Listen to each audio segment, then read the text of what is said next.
Human Rights Report highlights corruption in Harris-led Team Unity government and police force. Basseterre, St. Kitts, April 22, 2018, Government corruption in St. Kitts and Nevis, the general perception of corruption in the police force and self-censorship by a fearful independent media to avoid problems with the Timothy Harris-led Team Unity administration, have been highlighted in the United States Department of State Annual Human Rights Practices for 2017. The media and many private citizens reported that government corruption was a problem. In particular, private citizens continued to express concern about the lack of financial oversight of both the Sugar Industry Diversification Foundation, SIDF, and the Citizenship by Investment Program, CIP, said the report made public on Friday by United States Acting Secretary of State, John Sullivan.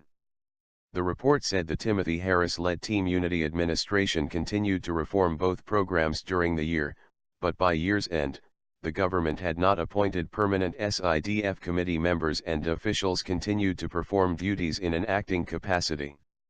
According to the Human Rights Country Report on St. Kitts and Nevis, the Timothy Harris-led government did not release publicly the number of passports issued and the nationalities of the holders of these passports under the Citizenship by Investment Program.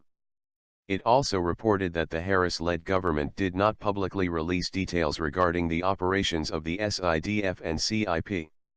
The U.S. State Department said that non-governmental organizations, NGOs, reported a general perception of corruption in the senior levels of the police force, which they alleged maintained ties with criminal groups. NGOs reported that public mistrust of the police force led to hesitation to report crimes for fear of retribution and lack of justice, it said.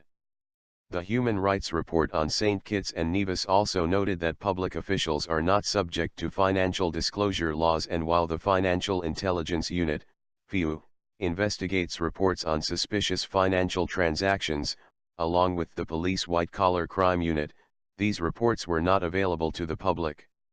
The St. Kitts and Nevis Human Rights Country Report noted also that the Constitution provides for freedom of peaceful assembly and association, and the government generally respected these rights.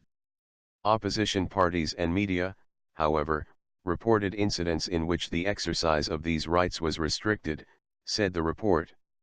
It noted further that while the Constitution provides for freedom of expression, including for the press, non-governmental organizations, NGOs, and media reported that the media climate was sensitive.